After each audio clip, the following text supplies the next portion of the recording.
Ubushize twatetse potaje y'ibihumyo. Uyu munsi twifuzaga ko twasharinga cyangwa se ko twabagezaho uburyo umuntu ashobora guteka kandi isupu y'ibihumyo n'inkoko. Ni isupu nziza itekwa nta mavuta akoreshejwe, urumva ni isupu nziza ku buzima.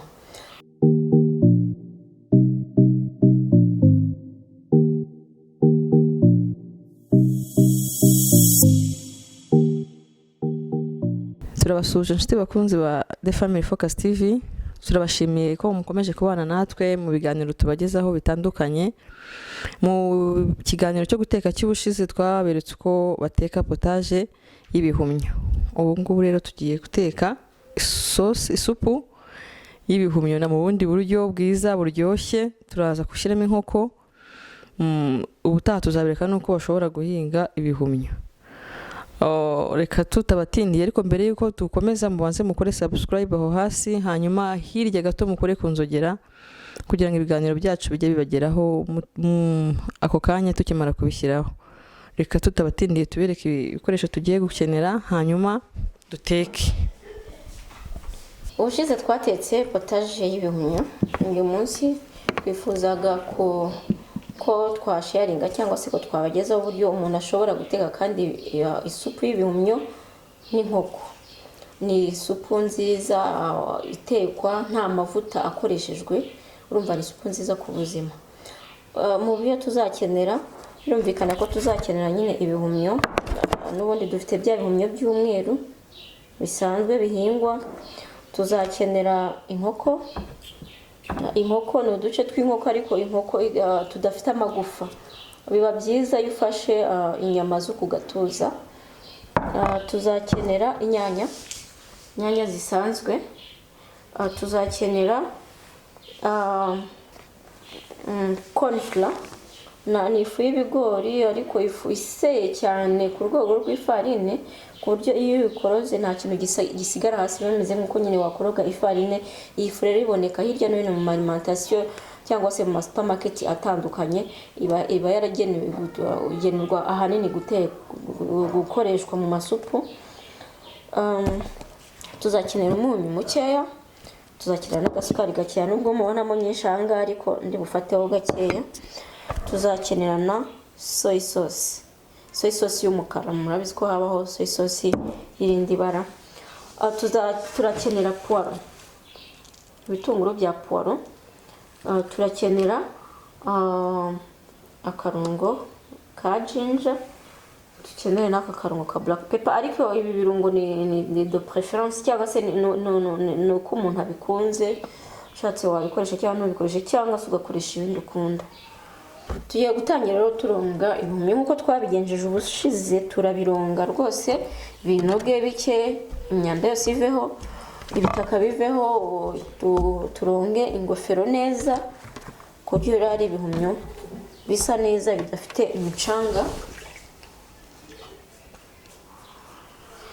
Mu kubironga duhera hano hasi tukajya hano ku ngofero, tukareba tugakubaho gake gake tutabikunyura, kugira ngo tumareho icyitwa umwanda cyose.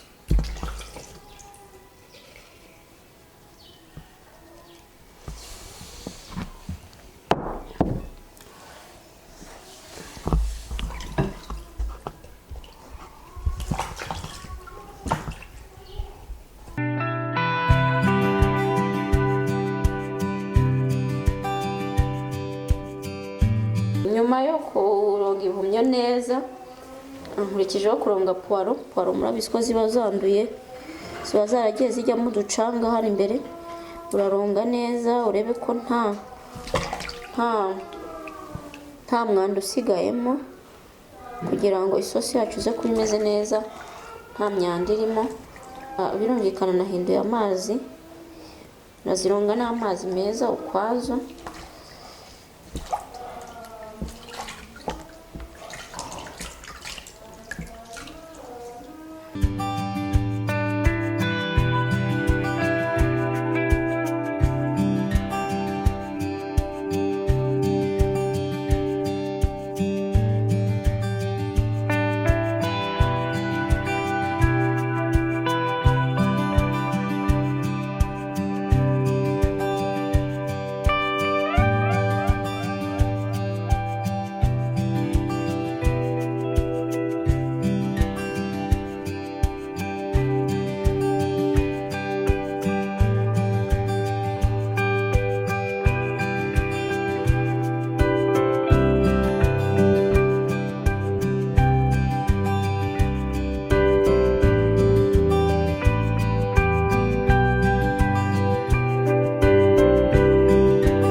nyuma yo kuronga rero ibi biri bukenerwe byose, tugiye gukurikiraho gukata.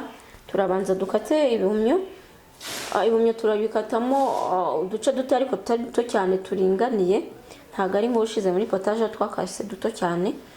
Niturangiza turakurikizaho gukata puwaro, hanyuma dukate n'inyanya, ariko inyanya zo turabanza tuzikure igishishwa cy'inyuma.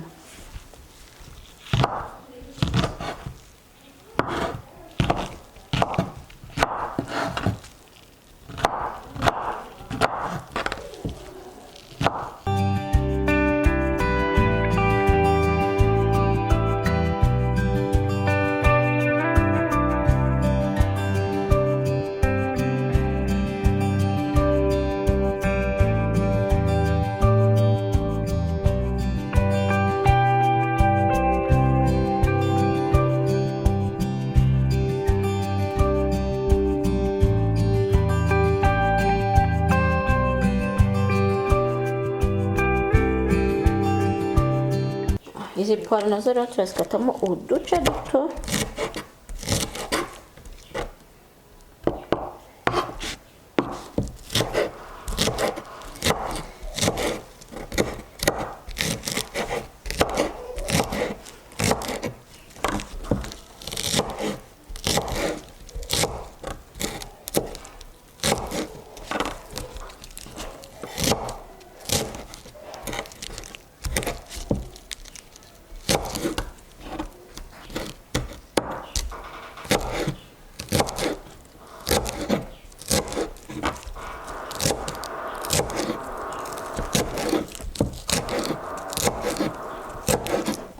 Nyuma yo gukata puwaro, turakurikizaho inyanya. Turabanza tuzikureho kano gashishwa kazo k'inyuma.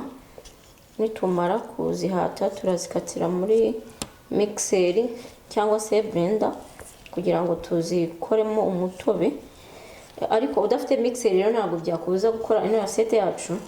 Ushobora gukoresha rape. Hari uburyo uhata inyanya warangiza ugafata rape ukazirapa, zikavamo rwose umutobe mwiza ushobora gukoresha. Inyanya zikaba zimeze neza nta kibazo. Gusa aha ngaha wenda ko tuyifite niyo byoroshye ko tuba rero dukoresha.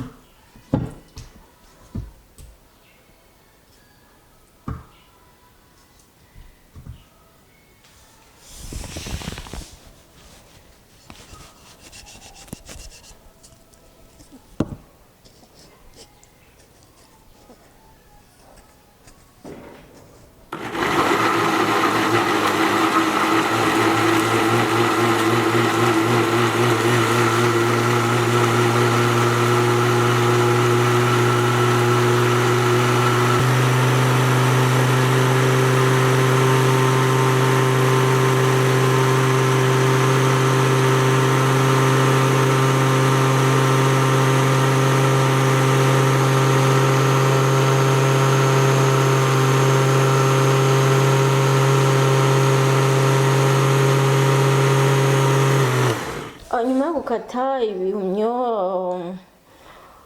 puwaro tumaze no kumixa cyangwa se gusya inyanya, ubu noneho tugiye gufata za nkoko zacu tuzikatemo uduce duto duto cyane.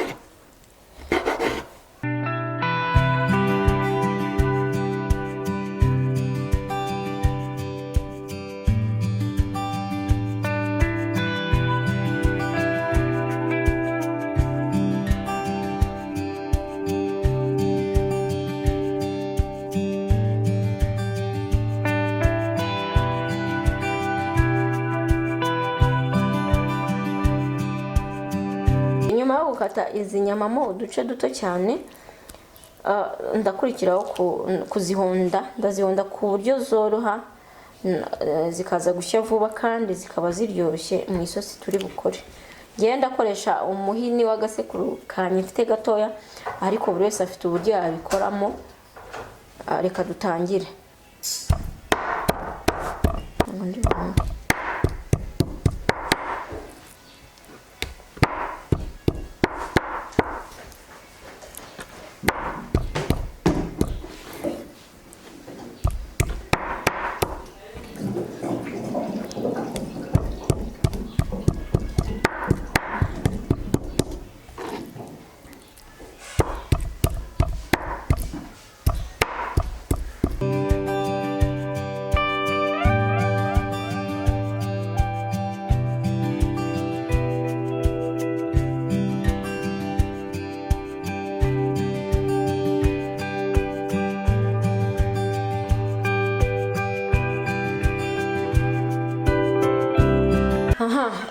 ingredients zacu cyangwa se ibyo turi bukeneye byose mu gikoni bibaye ready, biratunganye. Ibihumyo twabikase, puwaro twazikase, inyama twazikase, turangije turanazihonda, ziroroshye. Dufite umushongi w'inyanya, dufite corn flour, dufite ginger, dufite black pepper, dufite umunyu, dufite agasukari, dufite na soy sauce. Ubu rero igisigaye rero ni ukujya mu gikoni tugatangira guteka. Mugumane natwe. Nyuma yo gutunganya ingredients zose twaje mu gikoni, twafashe safuriya turabanzaho amazi, tuyareka biri na amazi agereranyije, urabona yenda gucagata. Agasafuriya birajyana na ingredients twatunganyije uko zingana, turayareka biri. Namara kubira rero turagaruka mbere kuko tubigenza. Murareba ko amazi yacu yabize. Nyuma y'uko ayo mazi abira rero turasukamo wa mushongi w'inyanya.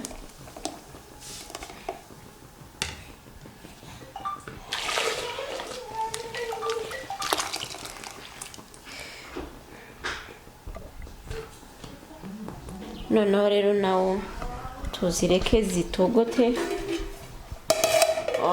Reka tuvuge nk'iminota hagati y'5 n'10. Turagaruka mu kanya.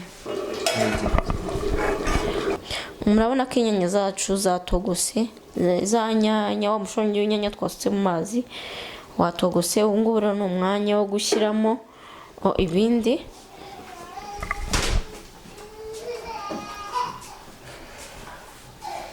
Tugiye gushyiramo inkoko, gushyiramo za nkoko zacu twakubise cyangwa se twahunze, nyuma tunyuzemo akamamiyo.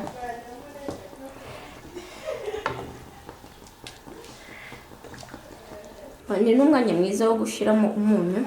Turashyiramo akunyu gake kagereranyije kugira ngo utaza kuba umunyu mwinshi mu biryo, ntabwo ari mwiza, uratuma binabiha. Hanyuma turangiza dushyiremo agasukari gake cyane, kuko isosi yacu ntabwo igomba kuza kuba yumvikanamo isukari, igomba kuba irimo umunyu. Ariko aka gasukari gafite uburyo kagenda kagahuza n'umunyu na zino ingredients twashyizemo, bikongera uburyohe. Niyo mpamvu ngishyizemo agasukari gake cyane ku kayiko gato. Ubu rero inkoko zacu zisa naho zimaze gushya. Ubu tugiye gushyiramo ibihumyo.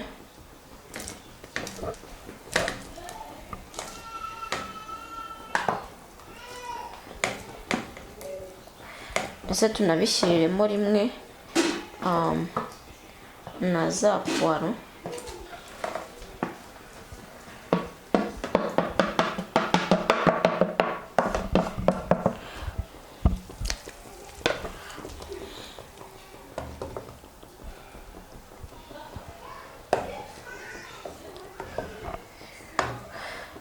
Niturangiza rero turapfundikira nabyo tubiha umwanya bise n'ibishya. Hanyuma tugaruke tubereke uko dukomeza. Murabona yuko ibihumyo twashyizemo, inkoko, puwaro, inyanya byose bimaze gushya. Ubu igikurikiyeho rero tugiye gushyiramo ka gafu k'ibigori, corn flour. Icyo dukeneye ni iki? Dukeneye yuko isosi yacu yegerana.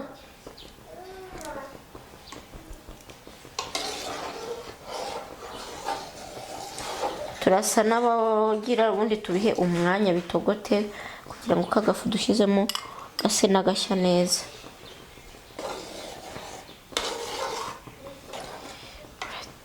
Hanyuma yo gushyiramo ka corn flour cyangwa se agafu k'ibigori, rako isosi yacu isa niyegeranye ukuntu.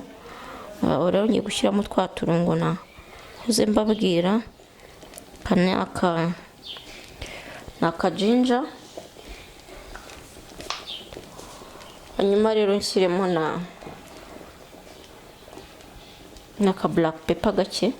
Kangaka mwibuke ko kagiramo akantu kameze nk'urusenda. Ubwo uramutse ukunda urusenda cyangwa ntacyo rugutwara ashyiramo kenshi, byose biterwa n'uko wowe ubikunda. Hanyuma turangiza rero turakoroga kugira ngo bihure binoge.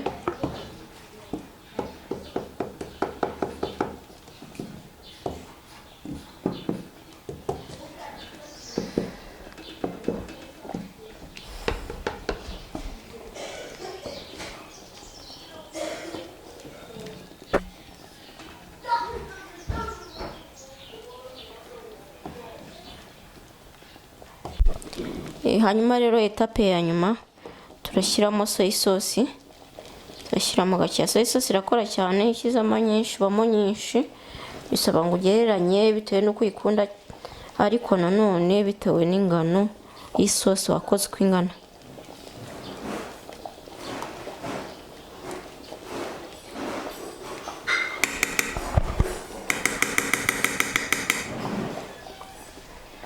Turangiza rero turakoroga kugira ngo ya soy sauce yacu ivange n'ibindi byose bisigaye.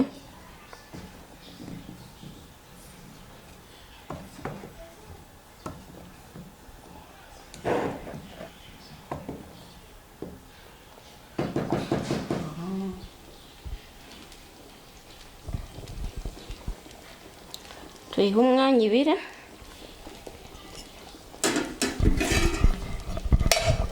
Isosi yacu ngiyi irabonetse.